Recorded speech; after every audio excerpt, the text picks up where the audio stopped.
안녕하세요, 이선재입니다. 오늘 이제 문학의 쓸모 제 3편 시작을 한번 해보도록 하겠습니다.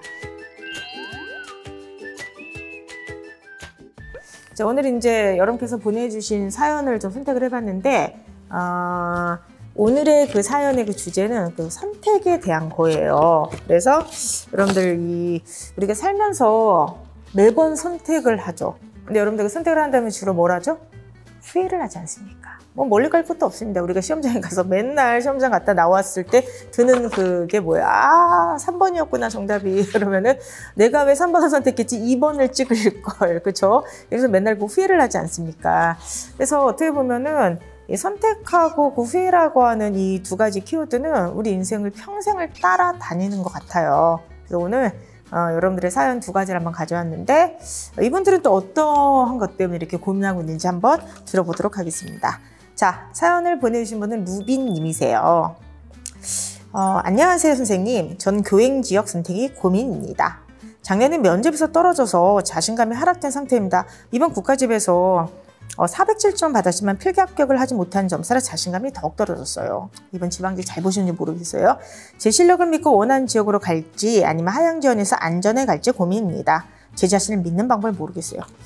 정말 이거 고민되는 사연인 것 같아요. 그렇죠? 내 점수에 맞춰서 내가 원래 원하는 지역이 아니라도 갈 것인가, 아니면은 그냥 소신 지원을 해가지고 설령 이번에 조금 약간 결과 안 좋더라도 계속해서 원하는 지역으로 갈 것인가. 와, 진짜 이런 선택의 기로에 섰을 때 정말 너무너무 고민이 지금 많으실 것 같습니다. 두 번째 사연도 똑같이 그 선택에 대한 거예요. 문당훈님께서 보내주셨습니다. 안녕하세요. 많고 많은 공시생 중 하나입니다. 저희 이야기를 아주 짧게 요약하자면, 대학을 다니면서 공시 공부를 했고 1년 공부하다가 취업을 했습니다. 직장을 다니며 약 1년 동안 인생이 쓴 맛을 제대로 보고 작년 가을 다시 공부를 시작했습니다. 직장을 나올 때만 해도 누구보다 열심히 공부하고 후회 없이 살아야겠다는 마음으로 나왔는데 매일매일 후회만 있는 나날들입니다. 현재 가족 중 한 명은 아픈데 직장을 다니고 있습니다. 아무래도 저를 뒷바라지해 주시려고 하는 것 같습니다. 제가 합격 후 퇴사하겠다고 하니 고민이 이만저만이 아닙니다. 괜히 쓸데없는 생각으로 공부를 시작해서 짐이 되는 건 아닌지 죄책감이 들기도 합니다. 조금 힘들더라도 직장을 다닐 걸 하고 매일 후회 중입니다. 이 순간에도 공부를 하고 집중을 하고 이 고민을 하는 게 누구에게도 도움이 되질 않는 걸 알지만 그게 쉽지 않네요. 그리고 만약 시험에 떨어지면 그걸 어떻게 감당해야 할지도 모르겠어요. 이렇게 살아가는 게 맞을까요? 여러분들 정말 주변에 많이 있는 그런 고민이고요. 아마 이 영상을 이제 보신 분들도 공부를 하고 있을 때 지금 가족들이 희생을 해서 나를 뒷바라지를 하고 있는데 내가 지금 공부하는 게 정말 맞는 선택인가? 그리고 또 이번처럼 직장을 그만두고 또 공시를 준비하신 분들은 이런 어떤 내 인생길이 정말로 올바른 선택일까를 되게 고민을 하실 것 같아요. 그래서 오늘은 여러분들한테 이 선택이라고 하는 것, 그리고 그 감당할 때 항상 그 밀려든 후회, 여기에 대한 좀 말씀을 나누기 위해서 여러분께서 너무나도 잘 알고 있는 이광수의 소설 무정의 여자 인물 한 명을 좀 소개를 하려고 합니다. 그러면 선제국어 수빈이가 기본서를 딱 펴면은 거기 맨 앞에 있는 게 바로 무정이라는 작품이죠. 무정이라는 작품은 어떻게 알려져 있죠? 우리나라 최초의 현대 소설이다. 현대 장편 소설이고 1917년에 매일신보에 연재가 됐던 이 소설인데 그 당시 정말 엄청난 대중적인 인기를 끌어서 청년 이광수를 우리나라 아주 중요한 그 문사 위치로 또 올려준 작품이기도 합니다. 근데 많은 이제 학생분들이 이 소설 한번 계몽주의 소설이다. 선생님이었던 고아였던 이영식이 그 당시에 봉건적 사회였던 조선을 개와 계몽하기 위한 어떤 그런 내용이다. 그리고 선생님이었던 이영식이 3명의 여자가 나오죠. 영채, 선영, 병욱이를 근대화, 더 신여성으로 이제 같이 계몽운동에 뛰어들게 하기 위한 그런 어떤 플롯 라인으로 짜여졌다. 이렇게 이제 많이 알고 있는데 그거 당연히 맞아요. 당연히 맞는데 오늘은 주인공인 이형식이 아니라 여자 인물들 중에 한 명인 영채라고 하는 사람의 삶에 맞춰서 이 선택에 대한 얘기를 하고 싶어요. 영채는 어렸을 때 이제 주인공인 형식이와 정혼을 한 사이인데 어쨌든 형식이는 근대 교육을 받기 위해서 서울로 간 상태고요. 홀로 이제 그 고향에 남아서 성장을 하게 됩니다. 그런데 영채의 아버지와 오빠가 독립투사였어요. 그래서 감옥에 수감이 되죠. 감옥에 수감이 되자 영채는 자신의 선택으로 기생이 되게 돼요. 그러니까 기생이 돼가지고 이제 자신의 오빠와 아버지의 뒷바라지를 하는 게 자신의 그 해야 될 책임이라고 이제 생각을 했던 거죠. 그런데 영채의 이런 선택이 굉장한 비극을 불러일으키게 돼요. 어떻게 되냐면은 자신의 그 어린 딸이 자기들을 뒷바라지기 위해서 기생이 돼서 일을 한다는 그 소문을 듣고 이야기를 듣고 영채의 아버지 오빠가 감옥에서 자결을 하게 됩니다. 그래서 이제 혼자 남은 영채가 내가 어떻게 인생을 살아야 될까 그냥 죽어버릴까 하다가 갑자기 아버지가 정해준 옛날의 정혼자를 떠올리게 되죠. 그래서 영채가 홀로 서울로 와서 형식을 만나게 됩니다. 근데 서울로 와서 형식이가 자기를 이렇게 막 받아줄 줄 알았는데 그 형식이는 내면 갈등이 이제 생기게 되고요. 영채가 그 과정에서 안 좋은 일을 당하게 돼요. 당대 봉건 사회에서 여성의 가장 어떻게 보면은 수치스러운 일 중에 하나인 아주 불량한 배악감 일당에게 정절을 잃게 되는 사건을 당하게 됩니다. 그러자 정절을 잃게 된 그 영채가 대동강에서 몸을 던져서 뛰어내려서 목숨을 끊으려고 합니다. 자, 영채는 지금까지 보면은 어떻게 보면은 예상치 않게 자기는 아버지와 그 오빠를 도와주려고 했지만 그게 되게 비극적 결말로 됐던 첫 번째 잘못된 선택을 했죠. 그리고 두 번째는 여러 가지 그런 비극적 사건이 있은 다음에 본인의 목숨을 스스로 끊으려고 하는 그런 어떤 또 극단적 선택을 하는 기로에 서게 됩니다. 자, 그럼 영채는 어떻게 됐을까요? 그냥 대동강에서 죽었을까요? 아니죠. 영채를 구원한 사람이 나타나니 그게 바로 신여성이었던 병옥이었어요. 병옥은 영채를 설득을 하게 돼요. 영채한테 왜 죽으려고 하냐 얘기를 들었더니 자기가 정절을 잃었기 때문에 약혼자가 있는데 어쩔 수 없이 기생으로 활동했지만 자기는 정절을 지키고 있었는데 이렇게 됐으니까 죽을 수밖에 없다라고 하자 신여성이었던 병옥이가 구여성이었던 영채를 설득을 하게 됩니다. 이미 세상은 바뀌었고 잘못된 구습에 젖어 있어서 너의 행동이 잘못되게 되었으니 너는 이제 신여성으로서 새롭게 살아가자. 사람의 목숨이 얼마나 존귀한데 그런 일로 목숨을 버리려고 하느냐라고 하면서 영채를 집으로 데리고 와서 교육을 시키게 됩니다. 결과적으로 영채는 어떻게 되냐면은 병옥이와 함께 신여성으로서 새롭게 근대적 사상에 영향을 받아서요. 마지막에 일본으로 유학을 가는 것을 결심한 장면에서 그렇게 이제 매듭을 짓게 돼요. 그 다음에 영채가 어떻게 됐을지 아무도 모르죠. 제가 이제 왜 이 말씀을 드리려고 하냐면은 우리는 사실은 어떤 선택을 했을 때 이것이 상대방을 위한 선택이다. 이거는 정말 나를 위해서 좋은 어떤 결과를 가져오게 될 거야 라고 확신에 차서 선택을 할 때가 많아요. 그런데 방금 영채의 경우에서 봤던 것처럼 타인을 위한 선의에서 했던 선택이 잘못된 결과가 나올 수도 있고 그 결과가 우리가 감당하기 힘들 정도로 굉장히 안 좋거나 무겁게 다가올 때도 당연히 있습니다. 근데 만약에 영채가 그렇다고 해서 자신의 목숨 버린 선택을 했다면 그냥 영채의 삶은 그냥 끝나지 않았을까요? 영채를 또 다른 선택을 할 수 있게 도와준 것은 병옥이라고 하는 신여성이었지만 이후 영채가 병옥의 사상을 적극적으로 받아들이고 열심히 공부하고 그러지 않았으면 영채에게 또 다른 선택, 또 다른 인생은 펼쳐지지 않았을 겁니다. 그런데 문다운님께서는 일단 지금 공부를 해서 합격하겠다고 하는 인생에 있어서 너무나도 중요한 선택을 하신 거잖아요. 그 결과가 어떻게 될지는 아직 모르는 상태예요. 그럼 우리가 할 수 있는 것은 뭐냐? 결과에 대해서 미리 염려하는 게 아니라 최선을 다할 수밖에 없다고 하는 겁니다.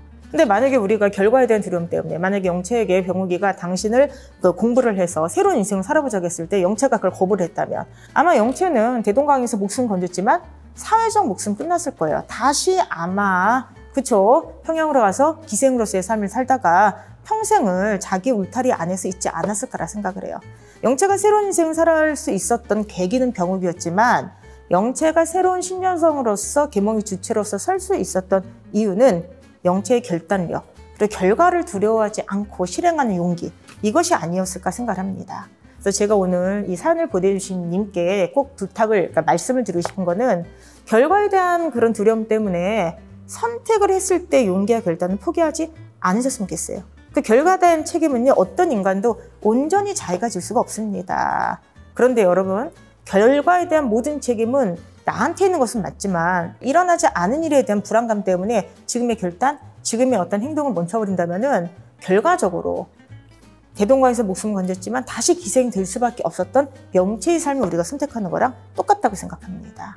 그렇기 때문에 여러분들 이 영상이 여러분들한테는 좀 병호기의 역할을 하는 것처럼 제 영상이 그런 도움이 좀 됐으면 좋겠어요. 지금 선택을 했는데 계속 후회가 밀려 들어오잖아요. 이게 맞을까 틀릴까. 결과에 대한 고민은 행동으로서 보여주면 되는 것이고요. 결과가 나올 때까지는 지금은 결단을 통해서, 용기를 통해서 저희 인생을 바꾸는 선택을 할 시점이라는 확신을 가지시고요. 저는 계속해서 열심히 공부를 하셨으면 좋겠습니다. 그래서 무정이라고 하는 그 영채라고 하는 인물의 삶에 대해서 한번 오늘 말씀드렸는데 마지막으로 시 한 편을 제가 준비를 했어요. 이 시는 워낙에 유명한 시이기 때문에 많은 분들이 알고 있는 시예요. 그 프루스트의 가지 않은 길이라고 하는 시고요. 선택을 할 때의 두려움, 그리고 남들이 한 번도 가지 않은 길을 갔을 때 이 결과에 대한 책임을 내가 온전히 질 수가 있을까 하는 불안감, 여러 가지 다층적인 의미를 담고 있는 텍스트를 읽히는 시고요. 그렇기 때문에 정말로 많은 분들한테 사랑을 받는 시기도 하고요. 실제로 이 시를 썼을 때 프루스트가 20대에 방황했던 시기, 아무도 자신을 알아주지 않았을 때의 그런 시절을 겪었을 때 썼던 시입니다. 그래서 아마 여러분들이 선택의 갈림길에서 지금 수많은 방황을 하고 계실 텐데 아마 많은 위로가 될 거라 생각합니다. 시 한번 같이 읽어볼까요? 가지 않은 길, 로버트 프루스트. 노란 숲 속에 두 갈래 길이 있었습니다. 나는 두 길을 다 가지 못하는 것을 안타까워하며 오랫동안 서서 한 길이 굽어 꺾여 내려간 데까지, 바라다 볼 수 있는 데까지 멀리 바라다 보았습니다. 그리고 똑같이 아름다운 다른 길을 택했습니다. 그 길에는 풀이 더 있고 사람들이 걸은 자취가 적어 아마 더 걸어야 될 길이라고 생각했죠. 그 길을 걸음으로 그 길도 거의 같아질 것이지만 그날 아침 두 길에 낙엽을 밟은 자취는 없었습니다. 나는 다음 날을 위해 한 길은 남겨두었습니다. 길은 길에 연하여 끝없으므로 내가 다시 돌아갈 것을 의심하면서. 훗날에 나는 어디선가 한숨을 쉬며 이야기할 것입니다. 숲속에 두 갈래 길이 있었다고, 나는 사람이 적게 간 길을 택했다고, 그리고 그것 때문에 모든 것이 달라졌다고. 어떻게 읽으셨어요? 이 시는 워낙에 다양하게 읽히기 때문에 여러분들이 지금 그냥 각자 느끼는 것대로 그대로 받아들이시면 돼요. 근데 마지막 연에 결국 이 사람은 남들이 가지 않은 길을 선택했고 그것 때문에 자신의 인생이 달라졌죠. 근데 여기에 주목하시는 분들은 많이 없을 거예요. 근데 저는 거기에 뭐라 되냐면은 훗날에 내가 한숨을 쉬며 얘기했다 이런 말이 나오죠.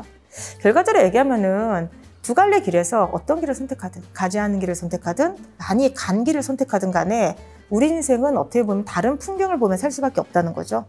근데 먼 훗날에 그 어떤 선택이 되든 간에 인간의 마음에는 미련이 남다는 거예요. 그래서 여러분들은 지금 어떻게 보면은 젊은 청년 시절에 남들보다 조금 더 힘든 길을 선택할 수도 있어. 수험이라는 길을 선택했으니까.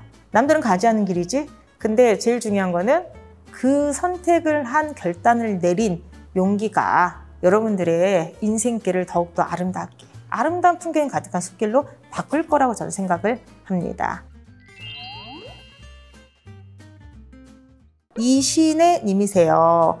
신혜님, 이게 뭐라고 나왔냐면은, 안녕하세요. 저는 맘시생으로 주독, 야경, 낮에는 공부하고 밤엔 집안일 하신대요. 그러니까 낮에는 아마 아이들을 어린이집에 보내고 밤에 이제 집안일 하시면서 공부하고 계신 것 같습니다.